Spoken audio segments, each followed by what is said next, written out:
In this video, we'll be looking at my customized DC Direct Space Hog that came with Lobo.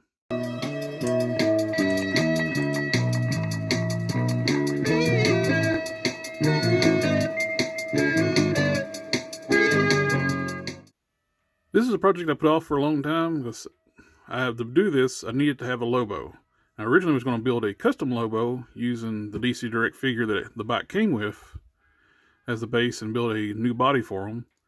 Before I got around to doing that, Mattel made the Build-A-Figure Lobo, which is pretty much the same size as this Lobo, so that was taken care of by Mattel already.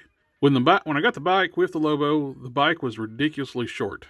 It looked like he was riding a big wheel instead of his space chopper hog. The handlebars stopped right here. It was just terrible looking. I never did like how short it was. Like I said, it looked like he was riding a big wheel. So I just put it in storage for a long time until I got around to making a Lobo. So like I said, I didn't have to do that since I got the perfect size Lobo from Mattel. So after I got this Lobo, he needed a bike. And I pulled this out of storage and I started to build out the bike. So the handlebar stopped right here. So I built the entire front of the bike, the triple trees, modified all this stuff. Let's go ahead and pull Lobo off so we can get a closer look at the bike. On the back half of the bike, it looked really good. The details, the engines, I really liked the way this looked. The big issue was the front. It was just way too short, too stumpy. So the way I started with, I cut off the front forks was glued on. You can see here where the original place where they were glued onto the front. And the headlight was mounted here.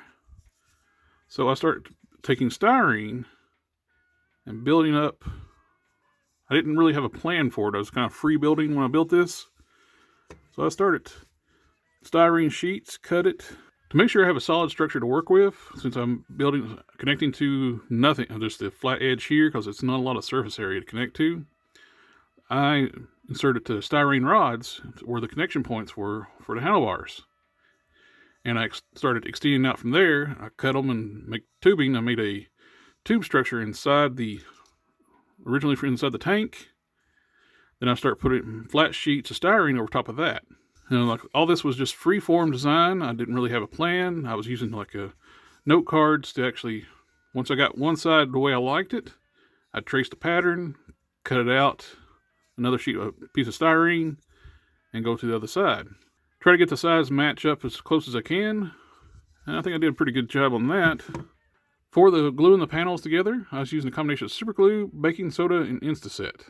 So I'd actually put the glue on, shake a little bit of baking soda on it. It becomes like a filler to fill in the gaps, and adds a little more structure to the glue seams. Then I hit it with the Instaset to harden the glue instantly. After I got all the panels glued on, I used some Squadron's model putty and covered up the seams, sanded them down, fabricated all the steering mechanisms. Well, I have working steering. After doing that, I didn't want to have his feet just dangling in the air, so I fabricated some footrest for the DC Multiverse Lobo figure. I traced out the foot and used that as a template, cut that out, and traced it onto some styrene sheets. I was able to do that on each side, so they'll be the exact size of the DC Multiverse Lobo feet. And I put stops on the front and back, so they'll rest in there.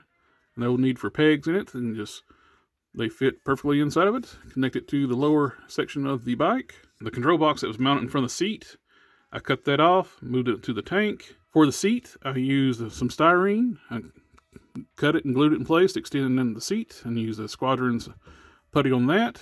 Then it was time for paint. The paint I used, I think, was Model Master's steel, which was very close to the pewter color that the bike already was. It's a little bit off, not perfect. Adding the paint and the washes, I still thought the tank looked too plain, so I decided to make some water slide decals for it. On each side of the tank, I did Bite Me Fanboy decals on each side. On the top of the tank is a traditional biker's pinup girl imagery on the top. I found this really cool artwork online. Worked out perfectly, like a girl on a rocket. Seems like appropriate what Lobo would have on a bike. After applying the decals, they look too crisp and clean for the look I'm going for with this. I want it to blend in with the back of the bike, which is, you got the dirt and grime and grit That's you kind of associate with Lobo, so I want to weather those down. So I applied a wash, the black wash over top of those. Then on the side, on the Bite Me Fanboys, I dry brushed a little bit of the steel color over top of that to make them look worn. But I'm happy with how this turned out. Nice, good-sized bike. It doesn't look ridiculous like he's riding a preschooler's big wheel. Actually looks like a space hog now. And it's custom fit to work with the DC Multiverse, the Mattel DC Multiverse Lobo. And it looks good. The feet just pop right in. And with the working steering, so you can not limit it where you got to put the arms. You can actually pose the arms and handlebars however you want to. All in all, I was really happy with how this turned out. Especially I was just having fun with some styrene. So kind of like a throwback to some old modeling day, building model cars and stuff like that, and fabrication. So that was a fun project. Anyway, thank you for taking the time. Watch the video. Like, share, comment, subscribe. And I'll catch y'all next time.